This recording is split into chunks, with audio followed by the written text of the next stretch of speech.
doon po sa object ng kanya pong pagkakabigkas. Okay? Everybody say, accomplish. Ang ganda sa NIV, accomplish what I desire and achieve the purpose for which I sent it. Saan nyo ba pinapadala yung inyong mga sinasabi? Pag binibigkas nyo, in the direction of what? Whenever I speak a word, I speak it in the direction of a brighter future ahead of me. Amen? Sa isang mas pinagpalang bukas. Gusto nyo ba yon? Mas pinagpala yung bukas nyo kaysa ngayon?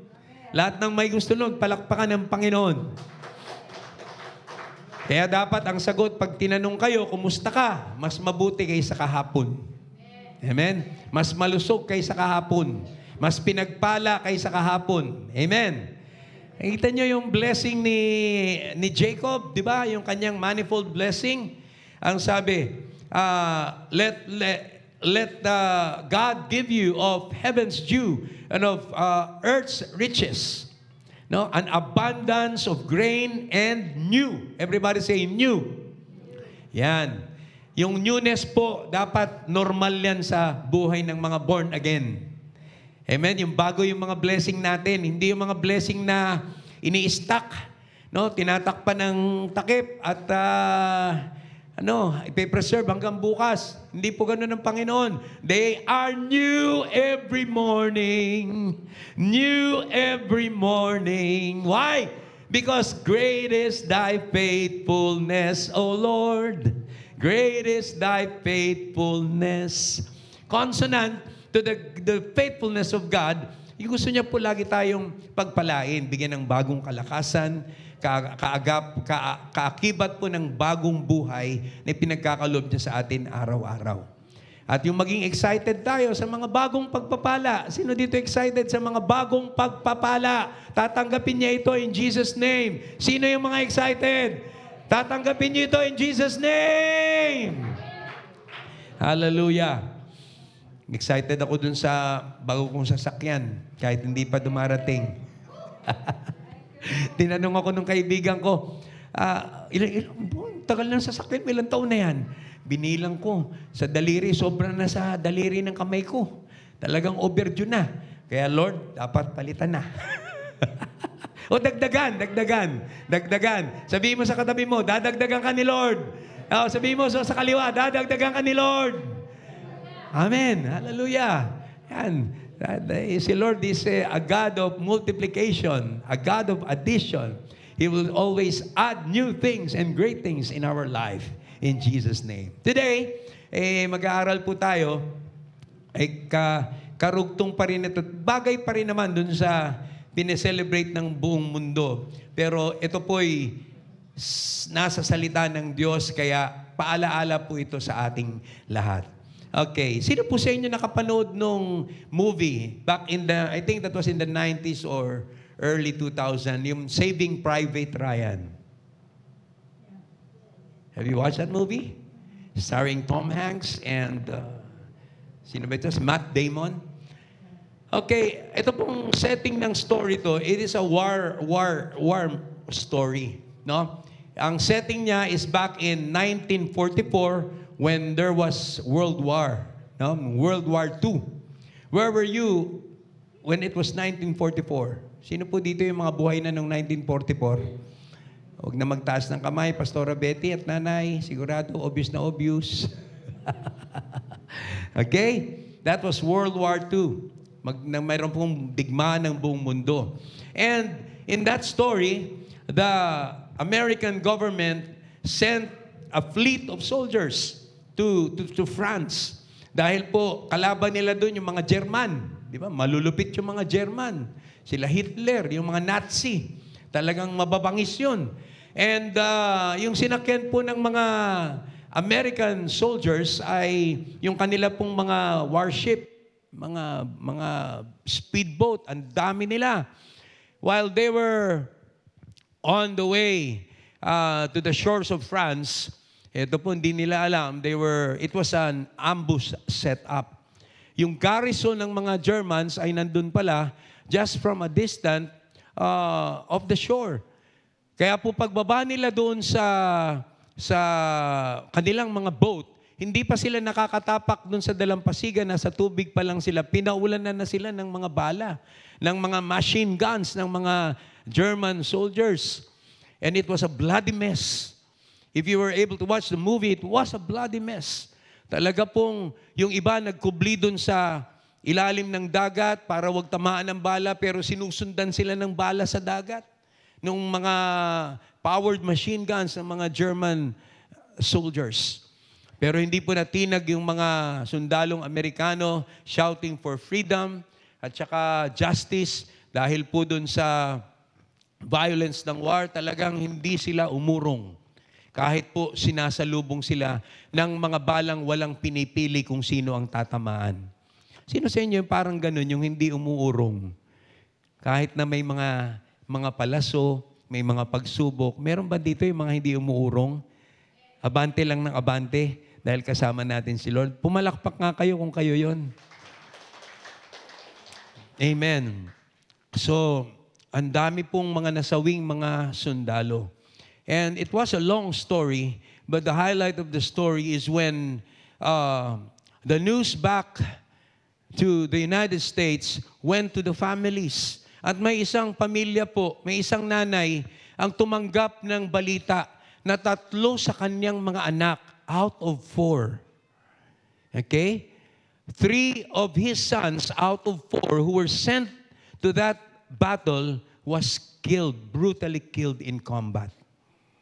Mantakin niyo po yun. Kung ikaw yung nanay, 4 ang anak mo, mandatory sa United States government na kapag lalaki ka, you join the army and fight for your country. Buti na lang, hindi ganun sa Pilipinas. Sila walang magawa.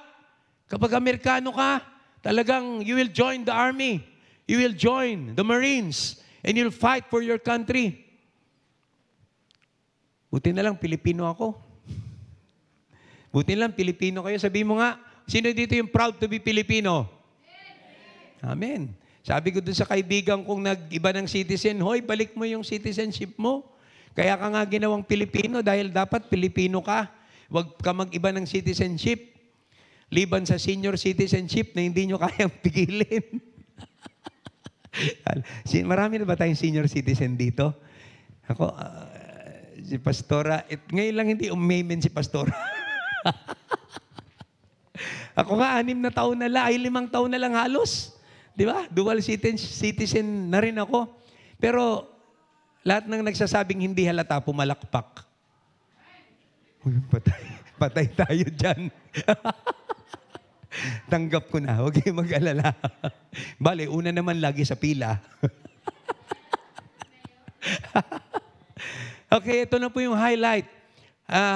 At the middle of the movie, the story, ito na po, the United States government sent a word to the army, doon po sa mga nandun sa labanan.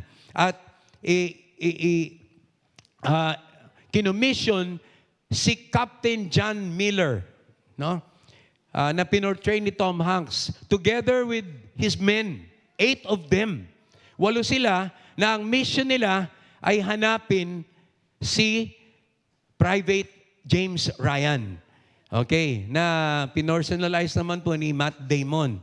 Okay, so Captain John Miller took his men behind enemy lines to find Private James Ryan, whose 3 brothers were killed in the combat, At ayun po, surrounded by the reality of the brutality of the war, Nakita po ng mga tao yung ganun pala, yung labanan, yung digmaan.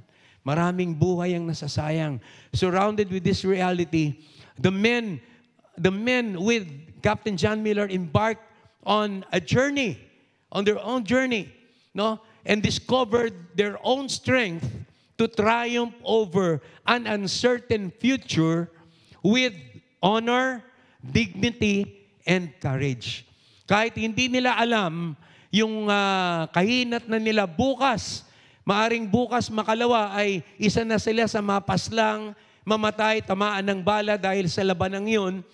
Pero dun po sa journey na yon, ay nakita po nila at na-discover nila, no, na meron po silang mga strength o kalakasan.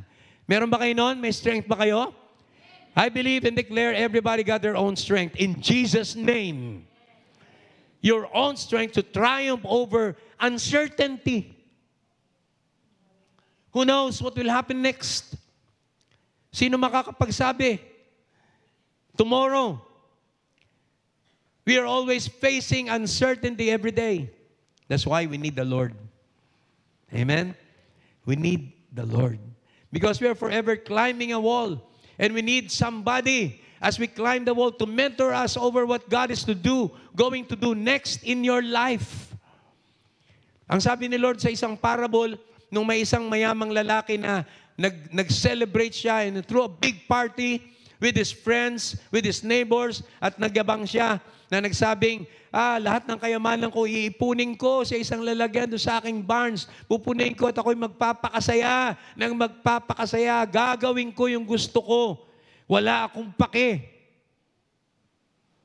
Ang sabi ni Lord sa kanya, you foolish, rich young man. Hindi mo alam, bukas kukunin ko na ang buhay mo. Sabi mo sa katabi mo, that's why we need the Lord. Amen? That is the beauty of, the story of our Lord Jesus. And in John chapter 3, verse 16, for God so loved the world that He gave His only begotten Son. Jesus was born unto us. Ang sabi ng Isaiah, for unto us, as a child is born, a son is given, and the government shall be upon His shoulder, and His name shall be called Wonderful, Counselor, Everlasting Father, Prince of Peace. He was given. Ibinigay sa atin ng ating Panginoong Jesus. Bakit? Isa lang ang dahilan. Kailangan mo si Jesus. Amen? Ano man ang estado ng ating buhay ngayon, stable ka na? Financially? Kailangan pa rin natin si Lord, lalo na. Amen? Alam nyo ba na mas nakakatakot yung maging stable kung minsan para dun sa hindi mga rooted and built up in the Word of God, nakakalimutan nila ang Panginoon eh.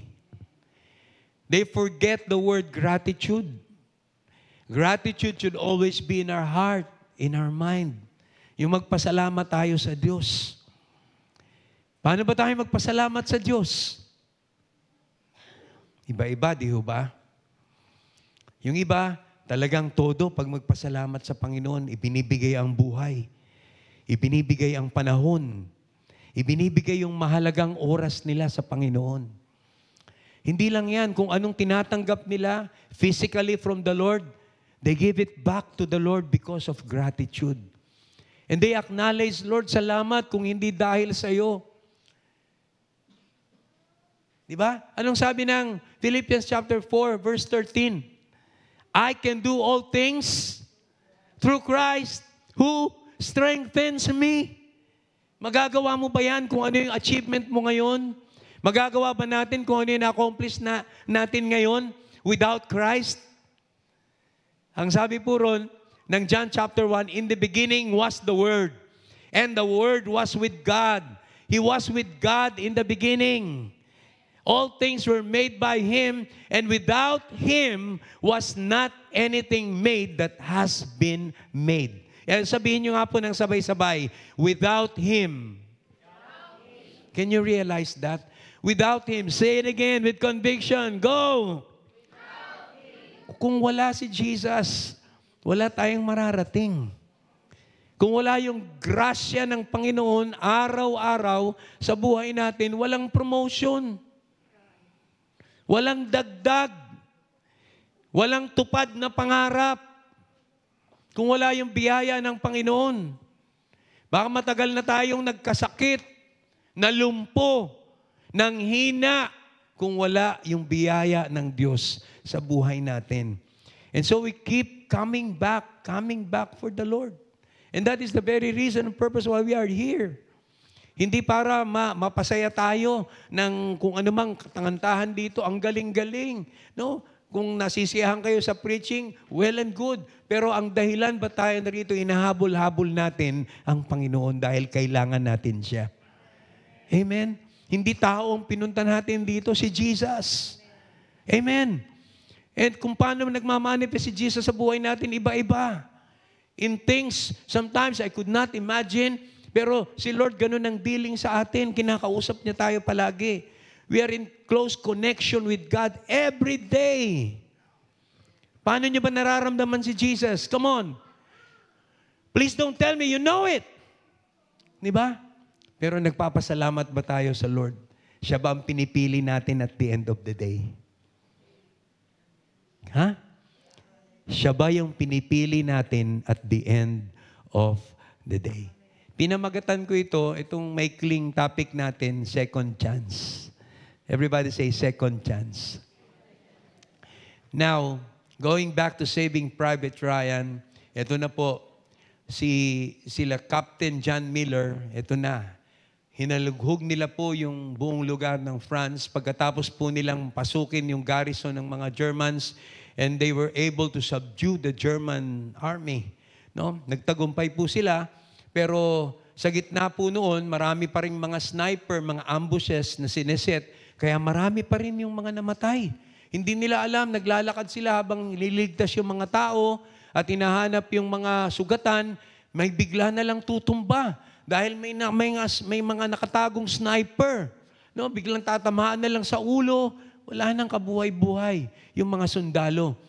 Ang mission ni Captain John Miller, together with his men behind enemy lines, is to find and save Private Ryan. Ito na po, haba ng storya. Nung makita na nila si Private Ryan, hindi makapaniwala si Private James Ryan. Parang ayaw pa niyang pumayag. Meron siyang ego. Sabi niyo nga, ego. Di ba? Sabi niya, sundalo ko, kaya ko. Sabi niyo nga ulit, ego. Parang pride din yun no? Sino dito may mga ganun? Of course, di naman tayo aamin. Meron din ako niya nun. No? No, yung pride, yung ego. Yun talaga po yung pride, blessing blocker din yan Yung ego talaga namang hindi ka magpapakumbaba sa Panginoon Hindi ka talaga susunod dahil may ego ka Hello? May pride ka No? Kagabi may nabasa ako, ang ganda. Sabi roon, ito sa kodigo ko, titingnan ko para sigurado, hindi ako magkamali. Sabi nung nabasa ko, just on Facebook Okay. Ganda nung sinabi ron. You learn nothing from life if you think you're right all the time. Listen, you learn nothing from life if you think you're right all the time. Sino sa inyo yung laging tama? Ayun nyo na ngayon magtaas ng kamay. You will learn nothing in life if you think you're right all the time. Conclusion, magpaturo tayo palagi kay Lord. Magpatuwid tayo palagi kay Lord. Magpaturo tayo palagi sa Holy Spirit. Magpa-guide lagi tayo sa Holy Spirit. Meron naman tayong mapa Yung Biblia ninyo. Mapa yan. Di ba? Guide yan. May instruction dyan. Ang linaw na kapag binasa mo yan, talagang kakausapin ka ni Lord araw at gabi. Sino dito habang tulog siya, kinakausap ng Panginoon? Hanggang ngayon ba, tumatanggap pa rin kayo ng fresh word from God in your sleep, when you're alone, when you're resting, when you're meditating? Nakakarinig pa rin ba tayo sa Holy Spirit? Hindi dapat malaos yun. Huwag kayong didepende sa sinasabi lang ng pastor. Kailangan nakakarinig tayo straight from the Holy Spirit. If you do, clap your hands to the Lord. You're on the right track. But when there is ego, and there is pride, and you think you're right all the time, you will learn nothing from this life. Tatanda ka na lang para kang tumanda na walang pinagkatandaan. May kilala kayong ganun? Tumanda na walang pinagkatandaan, may edad na, tampururot pa rin, Di ba? Pusong mamon pa rin. Di ba? Hello. Everybody say, second chance. Yan. Alam niyo po yung mga lumaki na, yung mga nag-mature na. Isa yan sa mga goal natin, kaya tayo ay lumalapit ng lumalapit sa Panginoon. Gusto natin na matupad yung kalooban ng Diyos na mag-grow tayo deep into knowing the Lord more and more. Kapag nakilala natin si Jesus more and more, wala kang ibang direksyon na pupuntahan kundi mag-mature spiritually. Amen? Hindi ka na madaling matisod. Hindi ka na madaling ma-disappoint. Hindi ka na madaling ma-turn off. Di ba? Kahit meron kang nababalitaan, diretso ka lang. Looking unto Jesus ka lang. Amen? Sino dito nakatingin lang kay Jesus? Pumalakpak, sumigaw ng hallelujah. Si Jesus hindi nagkakamali. Hindi sumasablay si Jesus. Amen? Lahat tayo, in one way or another, sumasablay po tayo time and again. Kaya nga may forgiveness eh. We ask the Lord to forgive us kung ano yung nagagawa nating mali. At ang sabi po ron, He is our glory and the lifter of our head. Diba? Na kahit na tayo ay merong hindi nagawang tama, wag kang ko sabi, lift up your head for He is your glory. Amen? Jesus Christ is your glory. Wala kang dapat ikahiya na born again ka because God, Jesus is your glory and the lifter of your head. Amen? Hallelujah. Ito na po. Nung si Private Ryan ay nililigtas na po, matigas ang ulo niya. Ayaw niya sumunod dun sa mga sundalong nagligtas sa kanya. No, nagkakagalit pa nga sila ni Captain John Miller kasi ayaw niyang sumunod kay Captain John Miller. Mamamatay ka pag dumiretso ka. Sumama ka sa amin. Diba? Parang tayo no? Pilit tayo dating. Sino dito po yung pinipilit mag-church noon? Ako lang. Ako ganun Bago ako ma-born again, pinipilit ako mag-church. Sabi ko sa nanay ko, hindi ako mag-church pag walang bayad. Talo ko kayo. Ako, kumita pa nun. Makapag-church lang. Pero dahil sa panalangin ng kung sino-sino na hindi ko na alam, product ako ng prayer Product ba kayo ng prayer? Ha? In one way or another, merong nanalangin para sa inyo, hindi nyo alam. Diba? Kaya nga without God, all things are impossible. Diba? Kaya kailangan natin ng kapangyarihan ng Diyos. Product lang tayo. Wala tayong mapagmamalaki. Diba? Lahat tayo, in one way or another, noon talaga namang pulong-puno ng ego, ng pride, ng kayabangan. Diba? Pero lahat yun ay hindi umubra sa grace o sa biyaya ng Panginoon. Amen? Kapag nakita ka na ng Diyos, His eyes are fixed on you. Hindi Kanya titigilan hanggat hindi Kanya madala sa Kanyang presensya. Lahat ay sumigaw ng hallelujah. Palakpakan natin ang Panginoon. Hallelujah! Praise the Lord. Parang si Private Ryan, ang tigas ng ulo, inililigtas na ayaw pa. Mabuti na lang, hindi tayo si Private Ryan. Nandito tayo sa church ngayon. Ligtas tayo in Jesus' name. Amen! Hallelujah! Sino dito may buhay na walang hanggan, may eternal life kahit na ano mangyari, hindi siya mag-aalala dahil ang buhay niya hawak ng ating Panginoon. Sumigaw ng praise the Lord. Praise the Lord. Amen. No? Kaya tayo narito because we are saved. Product tayo ng salvation. And salvation comes none other than the saving work of our Lord through Jesus Christ, our Lord and Savior. Amen. Hallelujah. Sa pamamagitan ng pag-ibig ng Diyos, ibinigay niya ang kanyang bugtong na anak, si Jesus. Yun ang inaalala ng buong mundo over the last week. May Lunes Santo, may Martes Santo, may Miyerkules Santo, may, ano ba yung Thursday sa English? Monday Thursday. Ano ba ibig sabihin Monday Thursday? Nag-post nga ako. Sabi ko, ano ba yung nalagay ko sa post ko? Nakalimutan ko. Basta binaliktad ko. Tsaka sabi ko, hindi Good Friday. This is the best Friday of my life. Amen. Di ba? Jesus did it all once and for all 2,000 years ago. Okay?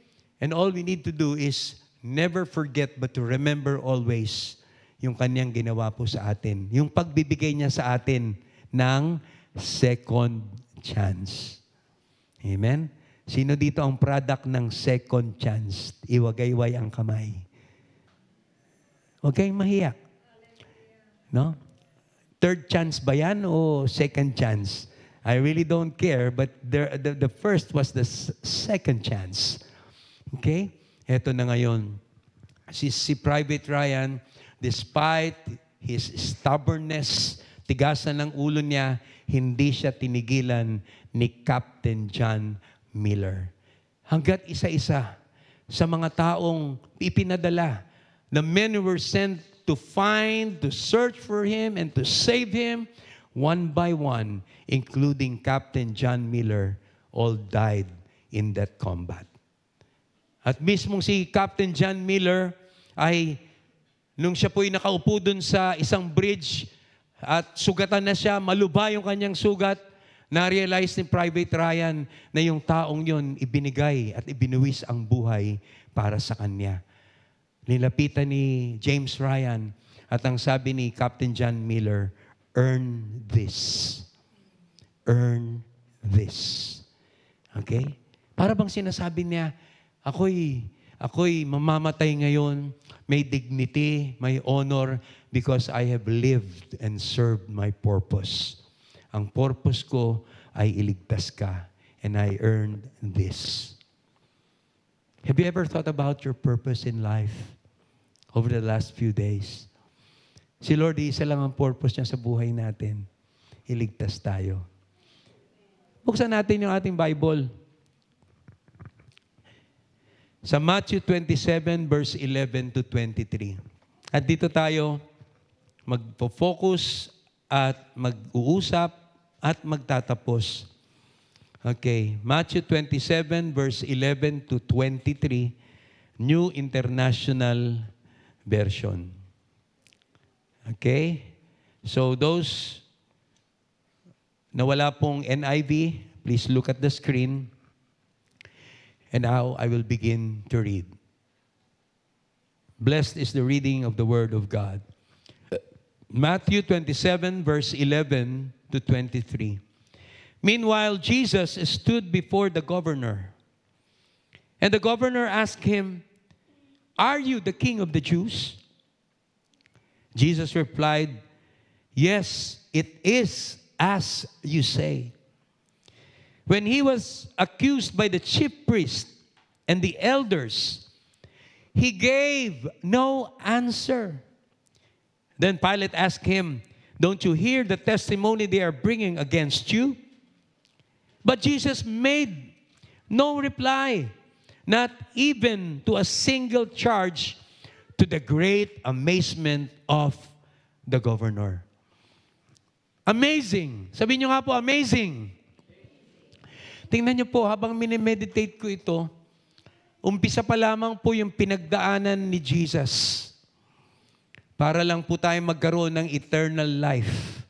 Para magkaroon tayo ng salvation. The very beginning, people were accusing him. They were accusing Jesus of blasphemy because he kept on saying that he was the Son of God. And the chief priests, the elders, the Sadducees, the Pharisees, the teachers of the law were accusing Jesus of blasphemy. Bakit sinasabi mo na ikaw ay anak ng Diyos? Hanggang siya po'y dalhin na, siya'y inaresto. He was falsely accused, falsely arrested, and falsely tried before the governor of Rome. And before the chief priests and the elders and the people of the land, doon po nakaharap ang ating Panginoon. He was being falsely accused. Pero nakita niyo po ba si Jesus na nanlaban? Hello. Ang sabi po ng binasa natin kanina, Jesus gave no answer. Jesus made no reply, not even to a single charge, to the great amazement of the governor. Pero tayo, kapag tayo po'y kinakausap, ano?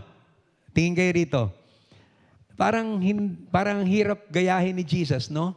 Si Jesus talaga namang wala siyang kasalanan, wala siyang ginawang mali, wala siyang ginawang kapalpakan, no? Hindi siya nanglamang, but he was falsely accused and arrested. Despite that, hindi po nagsalita ang Panginoon. Hindi nanlaban ang ating Panginoon. Amazing, isn't it? Tayo po kinakausap pa lang. Ang dami na nating katwiran sa buhay. Isipin nyo nga yun.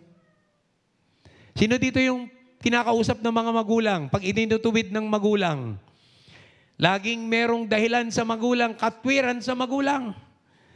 Pero kung gagayahin natin si Jesus kahit na walang naggawang pagkakamali, He kept silent because He knew right where He is standing in the righteousness of God. Amen? Let's continue. Verse 15 now, it was the governor's custom at the feast to release a prisoner chosen by the crowd. Ba't kaya ganito, no? Ang swerte ng mga kriminal noon. Mapapalaya ka pag ikaw ang pinili ng mga tao. Narinig niyo yung sinabi ko? Mapopromote ka pag ikaw yung pinili ng tao. Pero pag binasa mo ang Biblia mo, hayaan mo na hindi ka piliin ng tao. Ang mahalaga, ang pumili sa iyo ay ang Diyos. Palakpakan natin ang Panginoon. Diba? Ang mahalaga, kahit na hindi mo kakampi ang mga tao, ang mahalaga, kakampi mo ang Diyos. Amen. Hallelujah. So at the time, they had a notorious prisoner called Barabbas. Sabihin nyo nga, Barabbas. Ayaw kong kagalitan nyo si Barabbas, ha? Kasi, for many years, kontrabida lagi si Barabbas. Diba? Lambingan nyo, Barabbas. Yan. Napakaganda ng papel ni Barabbas. Mamaya, makikita po natin. So when the crowd had gathered, Pilate asked them, "Which one do you want me to release to you? Barabbas or Jesus who is called Christ?" Verse 18, for he knew it was out of envy that they had handed Jesus over to him. Verse 19, while Pilate was sitting on the judge's seat, his wife sent him this message, "Don't have anything to do with that innocent man." Buti pa yung asawa ni Pilate, na-discern niya na si Jesus ay innocent. Walang pagkakamali. Yung pala na naginip. "For I have suffered a great deal today in a dream because of him." How many of you believe dreams? Still believe dreams? Sino sa inyo mga dreamer dito? Wag lang daydreamer, ha? Especially pag Sunday. Kailangan pag Sunday nakapokus tayo. Di bali na pag nasa bahay kayo at mga tulog yun, doon kayo managinip ng managinip. Kakausapin tayo ng Panginoon. Verse 20, but the chief priests and the elders persuaded the crowd to ask for Barabbas and to have Jesus executed. What a pity. Verse 21, which of the two do you want me to release to you? Asked the governor. Barabbas, they answered. What shall I do then? With Jesus is called the Christ, Pilate asked. They all answered, crucify him. Ipako siya sa krus. Nakita niyo po? When you put your life at the mercy of others, this is what others will say about you. Like Jesus, they replied, crucify, crucify, crucify him. Why? Sabi ni Pilate, what crime has he committed? Asked Pilate. But they shouted all the louder, crucify him. Alam niyo po, doon pa lang kailangan yung mga puso natin po ay nahihipo na sa pinagdaanan ng Panginoon. At yung second chance na natanggap natin mula sa Diyos sa pamamagitan ng ating Panginoong Hesukristo ay huwag nating sayangin. Hello? Andyan po ba kayo? Pinapahalagahan niyo ba yung second chance na yon? Gusto ko po makita niyo po sa istoryang ito ng Matthew 27 verse 1 hanggang 23. And if you want, you can read it at home. Tapusin niyo po yung storya. Pero tatlo pong karakter ang andito. Si Pontius Pilate, si Barabbas, at ang ating Panginoong Jesus. Mababasa niyo pa po yan sa Luke chapter 23, 13 to 16, John chapter 19, verse 1 to 16. Yung tagpong hindi po mapalagay si Pilate, tumatawid po siya sa mga kuro-kuro na tumatakbo sa kanyang isip kung papayagan niya bang maparusahan si Jesus o yung talagang dapat parusahan ang bibigyan ng kaparusahan. No, mababasa niyo po yan. But all these three characters in the person of Pontius Pilate, Barabbas, and our Lord Jesus Christ, they all stood before the chief priests and the elders of the church, the Sadducees, the Pharisees, and the people. Lahat sila nakatayo, nakaharap po dun sa mga tao. Tila baga, ang mga tao po ang humusga sa araw na yon. Tingnan po natin si Pilato, si Pilate. Sabihin nyo nga po, Pilate. Kaya yung pangalan niya naging kontrabida na over the years. Talaga pag meron tayong hindi gugusto sa tao, binabansagan natin yan, si Pilato talaga yan. Di ba? Pero ano po ba yung katangian ni Pilate? Reading from the scriptures in Matthew 27, Luke 23, and John chapter 19, here we can find that Pilate was a man who feared men. Siya yung tao, isang leader na leader siya, pero takot sa tao. Are you listening? No? Pag leader ka, dapat meron kang sariling disposisyon, meron kang sense of responsibility, and you can stand your ground for the sake of truth and righteousness. Are you with me? Yun ang kailangan natin mga leader sa panahon natin ngayon, sa gobyerno. Yung kayang tumayo sa sariling desisyon, kayang tumayo sa sariling paa, na nakatayo at nakatanim sa tama at sa matuwid, sa katwiran. Nakita niyo ang problema ng ating bansa? Kapag namisikleta po ako papuntang Quezon City sa Banawe, na kursunadaan ko lang na lumayo ng konti, mag-exercise.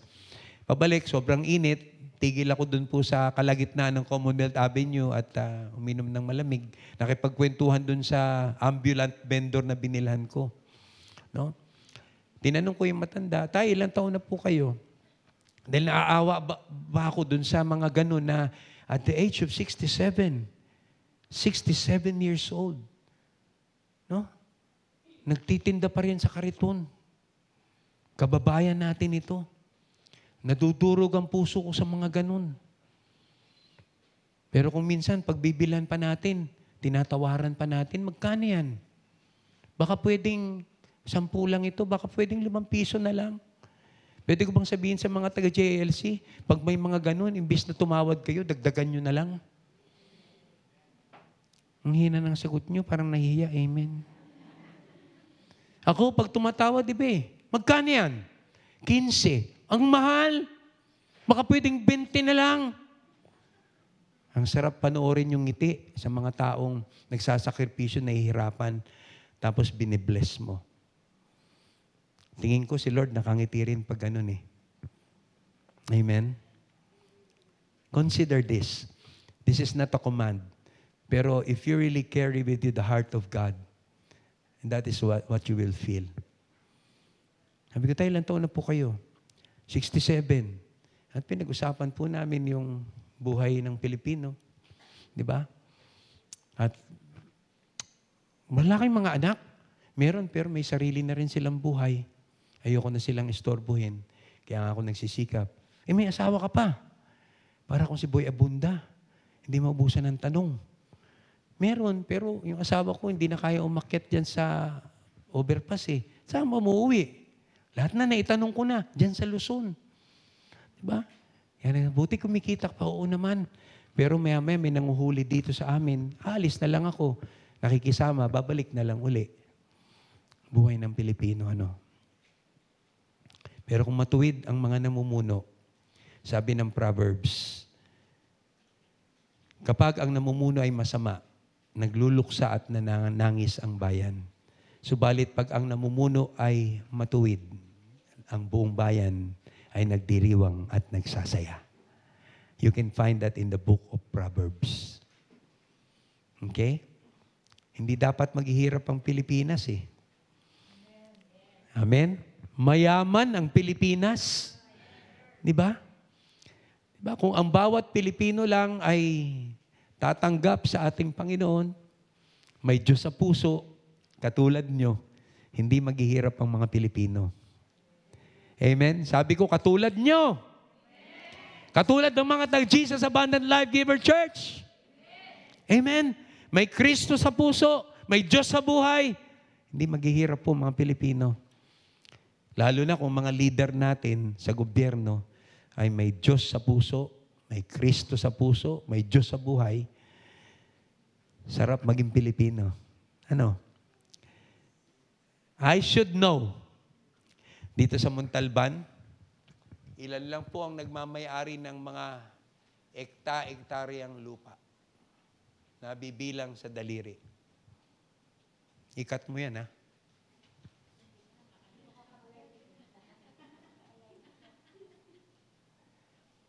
Pero ayaw mo na. Yun naman ang totoo eh. Hindi ko maintindihan, pero ang dami hong mga libo-libo ho ang mga walang bahay dito sa Montalban. Walang sariling lupa. Yun ho ang trabaho ko dyan sa munisipyo, 12 years. Kaya alam na alam ko. Kaya lang po tuwa ang marami sa akin dahil may pakinabang ako sa kanila. Nung dati, instrumento pa ako para yung mga magkabahay ay mabigyan ng bahay. Kapirasong bahay na parang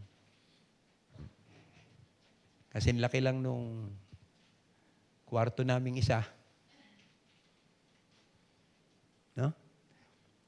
Nasaksihan ko rin po yung mga pamilya na bahay na sa kanila yun. Katabi ng baby nila, yung mga basurang kinakalkal nila at hinahanapan ng mapapakinabangan pa. Nakita nyo? Nakita nyo na dapat kayo magpasalamat sa Diyos dahil hindi ganun ang kalalagayan natin. Pwede ba akong makakarinig ng nagpapasalamat sa Diyos ngayon? Dito, sa oras na to. Pwede ba? Parang wala. Palakpakan, pasalamatan ng Diyos. Sumigaw ng hallelujah. Salamat Lord, hindi tayo ganun. Hindi sa kinukumpara natin, pero yun ang realidad. Diba? Tapos ang daming walang bahay. Ilan lang po yung mga asyenda, ekta-ektarya yung lupa na nasa kanilang pag-aari. Habang si Juan de la Cruz at si Maria Clara hanggang ngayon, siguro kahit na pagtrabahuan nila ng 10 taon, hindi pa sila makakabili ng sariling bahay at lupa. And that is all because of the absence of righteousness in the leadership of the land. Pilate feared man, natatakot siya na magkaroon ng rally o ng uproar. Di ba? Kung magkamali siya ng desisyon. Dahil ang sinisigaw ng tao, palayain si Barabas. Okay? Siya isang man-pleaser. Sabihin nyo nga po, man-pleaser. Tatanungin ko kayo, ano ba ang dapat? Man-pleaser ka o God-pleaser? Kapag tayo nagpupuri dito, pag tayo pumupunta rito, pag linggo at nag-aawitan tayo, sino ang pinasasaya natin? Tao o ang Diyos? Diba? Tingnan nyo nga ang sarili nyo habang ginagawa natin yun kung paano natin pinapasaya ang Diyos. Alala ko noon, nung ako'y mature pa, hindi ko magawa yung magtaas ng kamay. Sabi ko, hiyang hiya ako sa sarili ko. Nung ako'y bago pa sa simbahan. Sabi ko, para namang ano yung mga yan? Diba? Gumaganyan-ganyan pa, hindi ko magawa. Dahil nung panahong yun ay ako'y sanggol pa lang at bago pa lang nakikilala ang Panginoon. But little did I know, no? Little by little, from glory to glory, from strength to strength, binabago ko ng Panginoon. Gaganon din ba kayo? Binago rin ng Diyos. Hanggang sa makita ko ang sarili ko na talagang parang nilagyan ng langis yung aking mga joints, yung aking mga braso. Maya-maya, nakukuha ko ng magtaas ng kamay. Talagang pag umaawit sa Panginoon, ibuka yung aking mga kamay. Lumulundag pa ako. Nagsasayaw pa ako. Bakit? I want to please the Lord. Are you with me? Pakisabi mo nga sa tabi mo, kaya ako naririto, I want to please the Lord. Amen? No other reason, no other purpose, no other goal, but to please the Lord. Unlike Pilate, unlike many men pleasers, they seek appreciation from men instead of looking for God to appreciate them. Amen? Alam niyo, pag tayo po'y ginagawa natin yung goal natin is to please God, sinasabi ni Lord sa atin, praise looks good on you. No, tuwan-tuwa si Lord pag nagpupuri tayo. Amen? Nang tama. Anong sabi ng John chapter 4 verse 23 ba yun? No?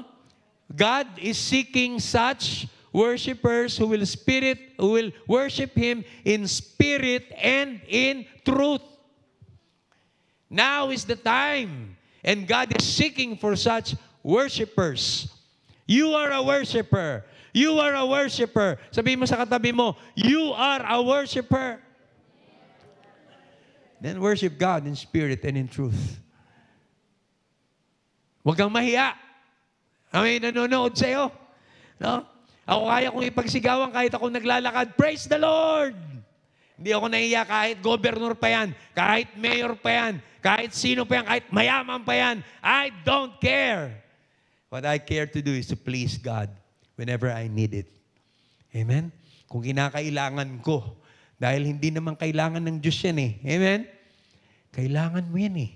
Dahil kapag ikaw ay piniplease mo si Lord, ikaw rin ang makikinabang, ikaw ang pagpapalain ng Diyos. Kung nakuha mo yan, palakpakan natin ng Panginoon. Pwedeng hindi ni Lord tanggapin yung ating papuri. Wala namang pagbabago sa kanyang pagka-Diyos eh. God is sovereign. He is God. He is almighty. And nothing can affect and change His status as God of heaven and of earth. God of the universe. Sumamba ka man o hindi, mag-church ka o hindi makapagbabago sa pagiging Diyos ng Diyos natin yan. Amen? Siya ay Diyos magpakailan paman. Amen? Di ba? Kaya kung ano man pong ginagawa natin, kailangan natin gawin ito para ang blessing ni Lord, ang favor niya, ay patuloy na dumaloy sa ating mga buhay. Sabi po ng Bible, sa Ephesians chapter 6, verse 6, all in NIV, when we serve God, it should not be with eye service, as men pleasers, but as bond servants of Christ, doing the will of God from the heart. Doing the will of God from the heart. Put it on screen. It should not be with eye service as men pleasers, but as bond servants. Pag sinabing bond servants, no, kahit saan mapunta yung amo niya, andun siya, susunod-sunod. Hindi niya kailangang utusan. Yung bond servant, hindi kailangang utusan, hindi kailangan pilitin, hindi kailangang hatakin. He is bonded to his master. Let me ask you a question. Are you bonded to your master? Praise the Lord. Diba? Kahit saan magpunta si Lord, andun ka. Kahit ano yung pagawa sa iyo ni Lord, gagawin mo. Hindi mo kailangan pilitin, hindi mo kailangan utusan. Why? Because you are a bond servant of the Lord. Not a man pleaser, serving God, not with eye service, but doing the will of God from the heart. Pakitanong mga katabi mo, confirm mo lang, galing ba talaga sa puso yan? Hello? Madi-discern mo yan pag galing sa puso. Okay? From the heart, with goodwill, doing service as to the Lord. Kapag ano man ang ginagawa po natin, ipagpalagay po natin na ang lahat ng ginagawa po natin ay ginagawa natin para sa Diyos. Amen? Hindi ka mapapagod. Hindi ka magsasawa kapag aware ka at conscious ka na ang ginagawa mo ay para sa Diyos. Hindi para sa pastor. Hello?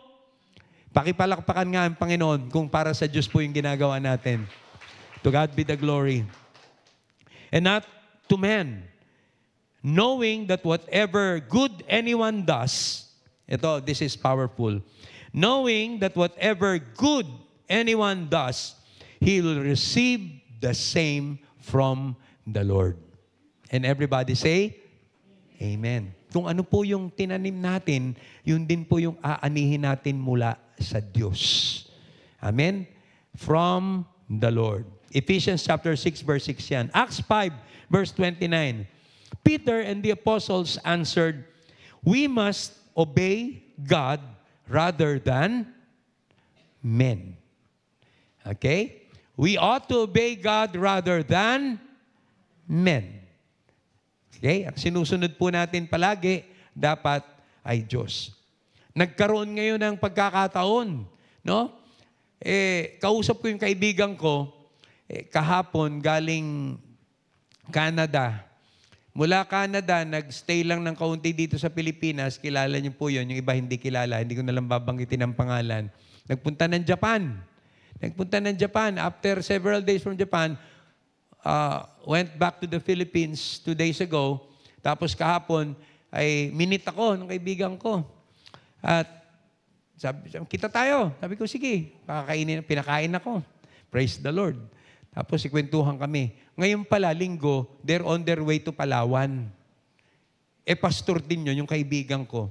Hindi lang siya makaporma, pero sabi niya dun sa kanyang mga kamag-anak at asawa niya, dapat hindi nyo itinapat ng linggo. May Lunes pa naman. Sana Lunes na lang tayo pumunta, papuntang Palawan. Linggo, nag-worship service muna tayo.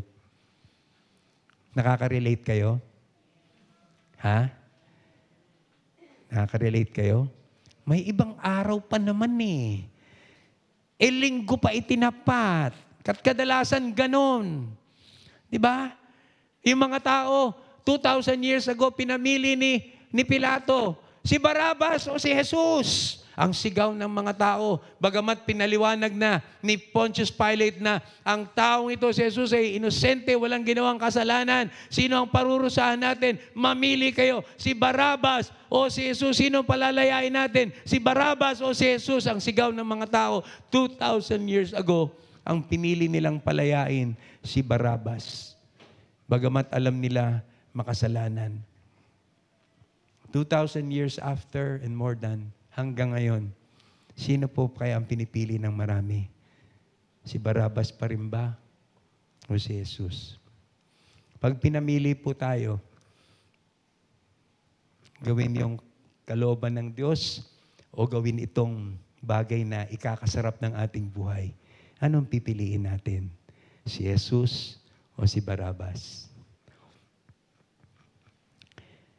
John chapter 12 verse 43 talks about people, for they love the approval of men rather than the approval of God. Sino po dito ang gusto ng approval ng Diyos? Sumigaw ng hallelujah.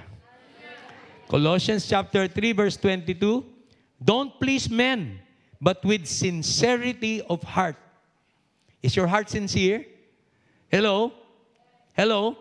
Sabi po ng Colossians 3:22, NIV, sa mga Biblia ninyo, don't seek to please men, but with sincerity of heart, fear the Lord. Dapat meron po tayong reverence of fear of the Lord.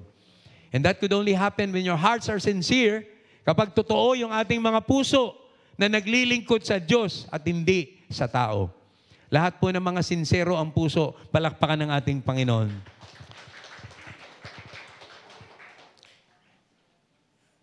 Nagkataon po na ganyan ang papel na ginampanan ni Pilato para po magkaroon ng katuparan yung plan of salvation. Okay? Pero si Pilato po, pinilit po niyang maging matuwid, bandang huli, dahil po siya ay man-pleaser at sinunod niya yung tao, naghugas na lang siya ng kamay. Hindi ko na alam. I am not in a position to judge Pontius Pilate. But the second character in the story is Barabbas. Everybody say Barabbas. Si Barabbas po, hindi si Brutus yan. Di ba? Sino si Brutus? Kalaban ni Papay. Di ba kontrabida? Ang tingin natin kay Barabas, parang si Brutus. Pero po si Barabas, ito po ang pagkakaiba nila. Literally, si Barabas po is a criminal. Ang sabi po ng Biblia, he was a murderer. No? At siya po ay nag-incite ng rebellion. Kaya po siya dinakip at kailangan parusahan. He was one who took a life. And versus Jesus Christ, the man who gave life. Nakita niyo yung taong pinagpipili ni Pilato? Mamili kayo. Si Barabas na kumitil ng buhay o si Jesus ang ating palayain na nagbibigay ng buhay. Si Barabas ba ang pipiliin ninyo na he is a man of violence, bayolente, nananakit ng kapwa, o ang pipiliin niyong palayain ay si Jesus, the Prince of Peace? Whom will you choose? Up until now, it's a sad story. It is unfortunate that a lot of people still get to pick Barabbas. Mas gusto namin si Barabbas. But that is not the case with Jesus' abundant life family. We always pick Jesus Christ, our Lord and Savior. Give a clap offering to the Lord and shout hallelujah. Barabbas, because he murdered, he was condemned. And he was about to be punished because he was guilty and he has to die. Pero po, tingnan nyo ng maigi ang storyang ito. Bago po tayo mabigyan ng pangalawang pagkakataon at mailigtas, siya ang unang iniligtas ng Panginoon. Amen? Nakita nyo yung pinakita sa atin ng Word of God. Jesus took his place. Instead of him being condemned because he was guilty of murder and he should be sentenced to die on a cross, Jesus took his place. Ipinakita po sa atin the very beginning in Matthew 27 na yun po ang direksyon, ang purpose ni Jesus, why he went to live on earth for more than 3 years. Para po saluhin niya tayo. Sabihin mo nga sa katabi mo, sinalo ka lang ng Panginoon. Palakpakan natin ang Diyos. Hallelujah. Barabbas was the first to be saved. In Romans chapter 5, verse 6 to 10, ito pong sinasabi ng Word of God. Okay, Romans chapter 5, verse 6 to 10. Hayaan niyo pong turuan tayo ng Word of God. Eyes on the screen. You see at just the right time, when we were still powerless, Christ died for the ungodly. Hallelujah. Amen? Ito po yung second chance. Everybody say second chance. Maraming binigyan si Jesus ng second chance. Hindi lang si Barabbas. Si Zacchaeus, binigyan niya ng second chance. Di ba? Si Zacchaeus, maraming galit sa kanya dahil siya ay mandarambong, marami siyang dinaya, marami siyang pinagnakawan. Pero nung makita po ni Jesus si Zacchaeus na interesado sa ating Panginoon, tumitingin sa Panginoon, ginawa ang lahat para makita niya ang Diyos, binigyan niya si Zacchaeus sa Luke chapter 19 ng pangalawang pagkakataon, ng isa pang pagkakataon sa buhay. At ang sabi ni Jesus, hindi ko makakalimutan, bumaba ka na dyan sa Zacchaeus, hindi mo kailangan gawin yan dahil ngayong araw na ito, pupunta ako sa iyong tahanan, doon tayo kakain ng sabay. Amen? Sabihin mo nga, napakabuti ng Panginoon. Bago pa man magsisi si Zacchaeus, pinatawad na ng Diyos. Parang tayo, bago pa man tayo mapahamak, bago pa tayo magsisi, bago pa natin ibaba yung ating mga ego at mga pride, sabihin mo sa katabi mo, pinatawad ka na talaga na Lord. Bakit? Mahal na mahal tayo ng Diyos. Hallelujah.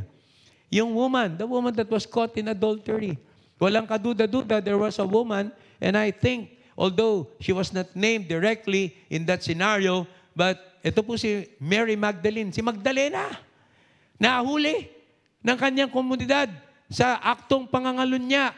And when she was about to be stoned to death, dahil gustong subukin po ng mga tao si Jesus kung credible ba yung kanyang mga judgment.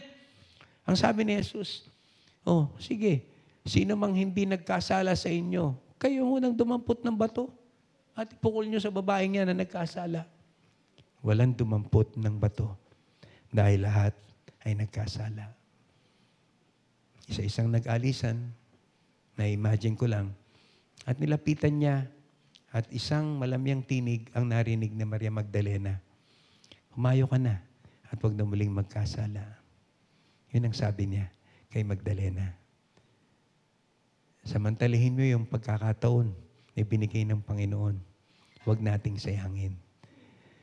Doon sa kwento ni Saving Private Ryan, kung kayo po ay magmamasid ng maigi, sinimulan po ito doon sa eksena na may matandang naglalakad. Yung matandang naglalakad na yun ay papunta po doon sa sementeryo upang dumalaw. Nung makita po yung sementeryo, ang daming mga puntod. Yung pala, yung puntod yun ng mga sundalo na nangamatay para sa kanilang bayan. Kasama na doon yung puntod nung taong nagligtas sa kanya sa ngalang Captain John Miller. Papalapit pa lang, si James Ryan, hindi niya na mapigilan yung luha mula sa kanyang mga mata. Because many decades after, hindi niya makalimutan yung salitang, earn this. At taon-taon dumadalaw po siya. At habang papalapit siya, naiyak po siya. At sabi niya sa kanyang asawa, sweetheart, mahal, sinulit ko ba yung opportunity na buhay ba ako ng tama? Sinulit ko ba yung pagkakaligtas sa akin ni Captain John Miller at ng mga taong namatay para lang maligtas ako? Kung ibabalik ang tanong sa atin, sinulit ba natin ang pagliligtas sa atin ng ating Panginoon? Hindi ko po kayang sagutin yan. Kayo po ang makakasagot niyan. Pwede niyo bang palakpakan si Lord?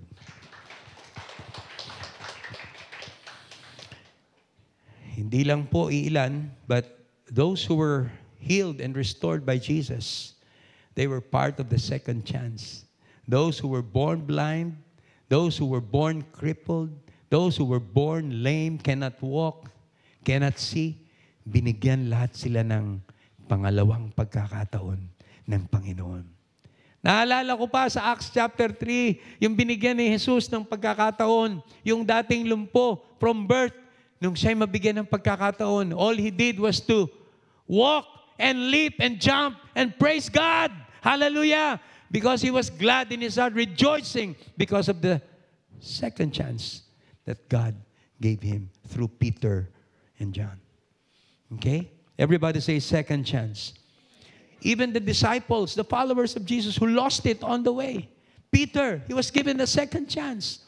Thomas, he was given a second chance. And all those disciples who lost it on their way.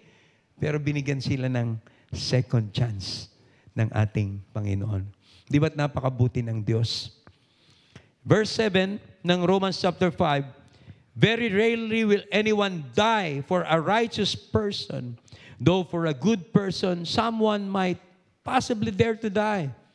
But God demonstrated His own love for us in this. While we were still sinners, Christ died for us. Amen? While we were still sinners, Christ died for us. Since we have now been justified by His blood, how much more shall we be saved from God's wrath through Him? Verse 10, for if while we were God's enemies, we were reconciled to Him through the death of His Son, how much more, having been reconciled, shall we be saved through His life? Ito yung sinasabi ko kanina. Nung tayo po'y mga enemies pa ni Lord, tayo po'y nireconcile. No? Pinatawad tayo ng Panginoon sa pamamagitan ng Kanyang kamatayan. Kamatayan ng ating Panginoong Jesus. Na bagamat ginugunita ng marami, pero hanggang ngayon, ang pinipili pa rin nila, palayain si Barabas. Sabi po ng Romans chapter 5, how much more na kayong mga na-reconcile na, hallelujah, ang ganda po nito, shall we be saved through His life. Amen? Palakpakan natin ang Diyos. Isaiah 53 verse 4 to 6. Look at the screen. Let the scriptures teach us this morning. Sabi po ng Isaiah 53, verse 4 to 6, "Surely He took up our pain and bore our sufferings, yet we considered Him punished by God, stricken by Him, and afflicted. But He was pierced for our transgression, He was crushed for our iniquities, and the punishment that brought us peace was on Him, and by His wounds we are healed." Everybody say, "I am healed." Come on, say it loud. I am healed. Say it like a minute. I am healed. Pinagaling tayo ng Diyos physically. Tatlong parte po. Physically, spiritually, no? Emotionally, pinagaling tayo ng Panginoon. Amen. Hindi ka lang niya pagagalingin ng isang parte. Lahat bubuuhin ng Panginoon. By His wounds and by His stripes, we are healed. Pinagaling niya yung bulsa mo. Amen. Lahat ng pinagaling yung bulsa. Sumigaw ng hallelujah. Kaya nga tayo nakakapag-offering, nakakapag-tithes, pinagaling ni Lord yung bulsa at pitaka natin. Praise the Lord! Hallelujah! Pinagaling niya yung kabuhayan natin. Hindi lamang po yung mga petty sicknesses and diseases natin, pero lahat po, no, comprehensive, talagang buong-buo, binuo tayo ng Diyos. Sabi mo sa katabi mo, binuo ka ng Diyos. Hallelujah! Praise the Lord for the second chance. And as we close, nakita po natin si Pilate. Nakita natin si Barabbas. Tingnan naman natin ngayon. Sino? Pakisabi nyo nga yung pangalan. Si Jesus. Sabihin nyo nga, Jesus. Sino ba si Jesus? Di ba? No offense to Barabbas, ah. No offense to Pilate. They served their purpose. They earned that. Hallelujah. God knows. Di ba? Parang si Judas din. Hindi po natin mahusgahan. Let the Word of God judge them. Leave it in the hands of God. But with Barabbas, ipinakita sa atin ngayon na nauna po siya. Isa siya sa mga nauna na iniligtas ng Diyos. Salamat sa kanyang buhay. Pero sino si Jesus? Kilala ba natin si Jesus? O naririnig lang natin, nababasa lang natin siya? Meron ba tayong relasyon sa Kanya? Sa nagsabing, I am the light of the world. Whoever follows me will never walk in darkness, but will have the light of life. Sa nagsabing, I am the good shepherd. I am the door. I am the way, the truth, and the life. Anyone who wants to come to the Father should come by me. Kung gusto natin maranasan ang pag-ibig ng Diyos, yakapin natin ang ating Panginoong Jesus. Ang nagsabing, I am the true vine, and my Father is the gardener. Whoever abides in me, if you abide in me and my words abide in me, ask whatever you wish. Everybody say, whatever. Yun yung salitang gustong-gusto natin. Pero ang kondisyon, manatili tayo kay Jesus. Amen? Sometimes, it all boils down into our choices. Sino ang pipiliin natin? Out of the chance that God gave us. Pipiliin ba natin si Barabbas o si Jesus? Pipiliin ba nating manambahan o magsaya? Sabi nga ni Solomon it is better to go into the house of mourning than to go into the house of feasting. Di ba? Mas maganda pa yung napupunta ka dun sa may lamayan. Ba't ko ba nasabi ito? Pinaalala ng Holy Spirit. Pero kaysa magpunta ka sa may kasiyahan, at hindi mo matansya yung mga pinagagawa ng mga tao ron, maya-maya, magkakasala na, maalala mo na mahalaga ang buhay. Mahalaga ba ang buhay? Mahalaga ba buhay ng mga anak natin? Then papiliin natin sila. Siguraduhin natin na ang pipiliin nila ay si Jesucristo. Palakpakan natin ang Panginoon. Sino pipiliin natin? Si Barabbas na nangunguha ng buhay? O si Jesus na nagsabi, the thief cometh not but to steal, to kill, and destroy. But Jesus said in John chapter 10, I have come that you may have life in abundance until you overflow. That is the will of God. Amen? Kaya tayo naririto, ngayong oras na ito, gusto natin pong maisakatuparan, Lord, yung kalooban mo ang maganap sa iyong mga anak. Let me pray. Close your eyes and lift up your hands. Don't stand. Lord, today, hindi sasapat, Panginoon, na kami-kami lang ang mag-uusap patungkol sa iyong salita. Holy Spirit, continue to teach us. Teach your people, Lord God, from your heart to our heart, from your mind to our mind. Speak to us, Lord God. Lord, kami mga channel at instrumento lamang. Ikaw ang kailangan namin, Panginoon. Lord, Lord God, ikaw ang Diyos na nagsabing kagalakan mo na mangyari ang iyong kalooban sa aming mga buhay. Naririto kami, Panginoon, dahil gusto naming maganap ang iyong kalooban sa aming mga buhay. Lord,